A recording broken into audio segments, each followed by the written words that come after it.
नमस्ते। Union budget 2026 आ गया है और इसके साथ आए हैं कुछ ऐसे बड़े बदलाव जो सीधे हमारे आपके पैसों से जुड़े हैं। जी हाँ, चाहे सैलरी हो, पीएफ हो या फिर प्रॉपर्टी खरीदने का मामला, हर चीज़ पर इसका असर पड़ने वाला है।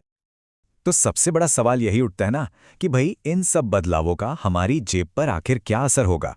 चलिए फिर एक एक करके इनको समझते हैं और देखते हैं कि इन नए नियमों में हमारे लिए क्या खास है। तो सबसे पहले बात करते हैं नौकरी पेशा लोगों की, जिनके लिए एक बहुत बड़ी खुशखबरी है। ये प्रोविडेंट फंड यानी पीएफ को लेकर है। एक नियम ऐसा बदला है ना, जिससे कई लोगों की टैक्स बचाने वाली टेंशन अब खत्म हो सकती है। देखिए, पहले नियम काफी सख्त था। होता यह था कि अगर किसी कंपनी ने मान लीजिए अपने कर्मचारी का पीएफ टाइम पर जमा नहीं किया, तो उस कर्मचारी को टैक्स में जो छूट मिलनी थी वो नहीं मिलती थी, मतलब नुकसान कर्मचारी का। लेकिन अब सरकार ने इसमें थोड़ी ढील दे दी है।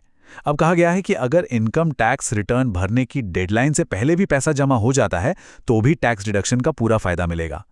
ये वाकई एक बहुत ही प्रैक्टिकल और जरूरी बदलाव है। तो इसका सीधा सीधा मतलब ये हुआ कि अब मिडिल क्लास कर्मचारियों की मेहनत की कमाई पर फालतू का टैक्स बोझ नहीं पड़ेगा। और एक और बढ़िया बात पता है क्या है? ये जो नया नियम है ना, ये पुराने केसेस पर भी लागू होगा। यानी कई लोगों को जो बेवजह की पेनल्टी लग रही थी, उससे भी छुटकारा मिल जाएगा। अब जो अगला बदलाव है वो सच में एक बहुत ही संवेदनशील और जरूरी कदम है। ये सीधे सीधे उन परिवारों को राहत देने के बारे में है जिन्होंने किसी दुर्घटना का दर्द झेला है। जी हाँ, बिल्कुल सही सुना। अब से अगर किसी एक्सीडेंट के मुआवजे पर कोई ब्याज मिलता है तो उस पर 0% टैक्स लगेगा, कुछ नहीं। ये सचमुच एक बहुत ही बड़ा और राहत भरा फैसला है। मतलब समझिए कि अगर कोर्ट किसी दुर्घटना पीड़ित के लिए मुआवजा तय करती है और उस पर कुछ ब्याज भी बनता है, तो अब उस ब्याज की रकम पर कोई टैक्स नहीं कटेगा। पहले क्या होता था? इस पर टीडीएस कट जाता था, यानी टैक्स पहले ही काट लिया जाता था। लेकिन अब पूरा का पूरा पैसा बिना किसी कटौती के सीधा उस परिवार तक पहुंचेगा जिसे इसकी सबसे ज्यादा जरूरत है। चलिए, अब बात करते हैं हमारे सीनियर सिटीजन्स की और उन छोटे इन्वेस्टर्स की जिनकी इनकम ज्यादा नहीं है। सरकार ने उनके लिए एक बहुत बड़ी सिरदर्दी को कम करने की कोशिश की है। पहले का जो सिस्टम था वो सच में बहुत थकाने वाला था।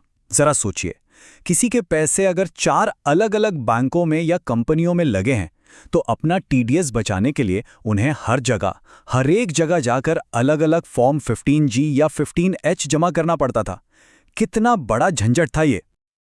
लेकिन अब ये सब बदल गया है। नए सिस्टम में बस एक बार फॉर्म जमा करना है और बस सिस्टम अपने आप उसे हर जगह अपडेट कर देगा। है ना कमाल? तो इसका सीधा असर क्या हुआ?